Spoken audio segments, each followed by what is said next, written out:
Hey everyone, welcome back to my YouTube channel, The Love for Cardboard, with your cardboard man Matt here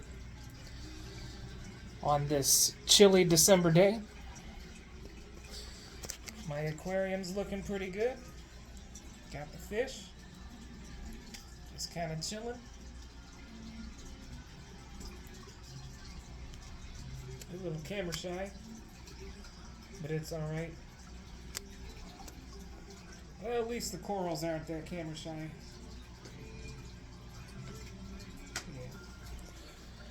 Yeah. Okay, so it is time for our update on the cardboard Lizzie Borden House replica model that I'm doing. The wallpaper did come in, and I was able to get this all wallpapered out and trimmed out, the interior trimmed out on the model here. So it's coming right along. I'll zoom in here so that you can see the type of textured pattern that is. Yep. So let me turn it around here so that you can see the outside. There it is. Okay. And I will just show you kind of a side shot of all the panels here that I've gotten done so far. There we go. On that nice, lovely Victorian sofa. Yeah, I do like antiques, you know. So the antique furniture kind of ties in there with everything else. Okay, so now that we got that taken care of, I'm just going to put you in the little phone holder there, and I'm going to talk about what kind of wallpaper that I used. My wallpaper is for doll houses, and it came from Amazon. It's peel and stick. When applying that wallpaper, never ever ever apply the wallpaper to the inside of your cardboard creation when you have your artificial glass put in the windows, because that's going to be an absolute nightmare to try and peel that off of the glass windows. I don't think I went over that in the last video. So your better bet is to have just no artificial glass in your windows. You're going to apply your peel and stick wallpaper, and then you're going to feel for where the windows are.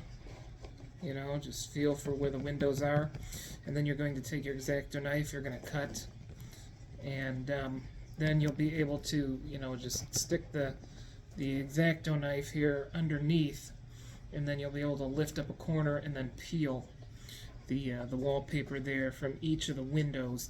And then you can put the glass in where it needs to be after the wallpaper is down, and then you can trim out the windows just like I said.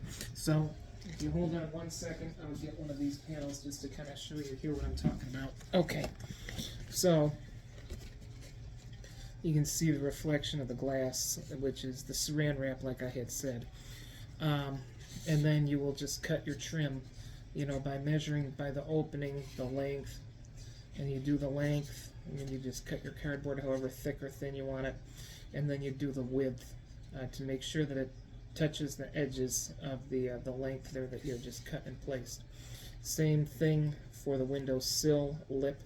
You just want to go a little bit offset outside of the length of the window trim, and just a little bit out further than the trim itself there in order to create that nice lip. And then you're going to have your bases there, and do the same thing.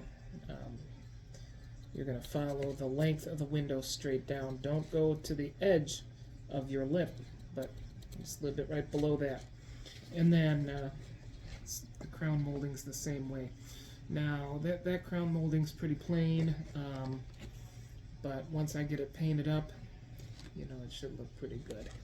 So I tried to find a wallpaper that really looked Victorian. Take the phone out of the holder there so you can kind of get an idea of what that looks like. See it? Yeah. And then the bottom there. I mean, you're not going to be able to find the exact looking wallpaper like the real Lizzie Borden House has, but it should be as close to what you'll find in that house. Next, I'm going to be painting the trim, and again, painting's pretty simple. You want to find a nice brush that it's not too thick, not too wide, and not too long.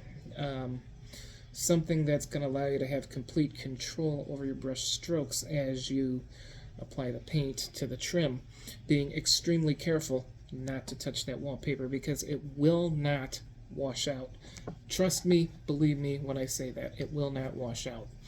So the color that I'm going to use is, again, white base paint, and it also has the Craft Smart,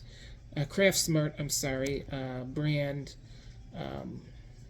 colors added to that, which I'm going with yellow added to the white, and then I'm also adding brown as well to that white and yellow mixture to create kind of a yellowish tan, because that's what we're going to go for. And I will pull out that color right now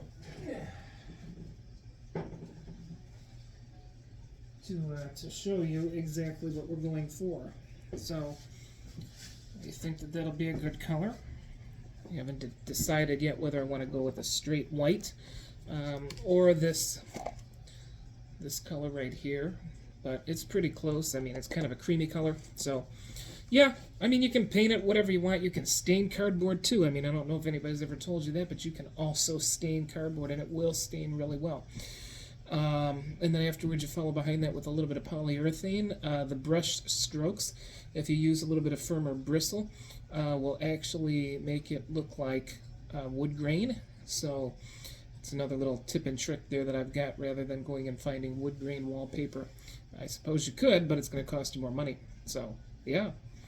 So I'm going to get that all painted up, and I'll see you in the next video, where I will apply interior wallpaper, and I will trim out a whole section of windows there, and you can actually watch the process of what I'm talking about in that next video, because I did save one panel for you. The only problem is that I'm out of wallpaper, so that should be in tomorrow. So stay warm, everybody, if you live up here in the Great Lakes region like I do, and yeah, see you in the next video.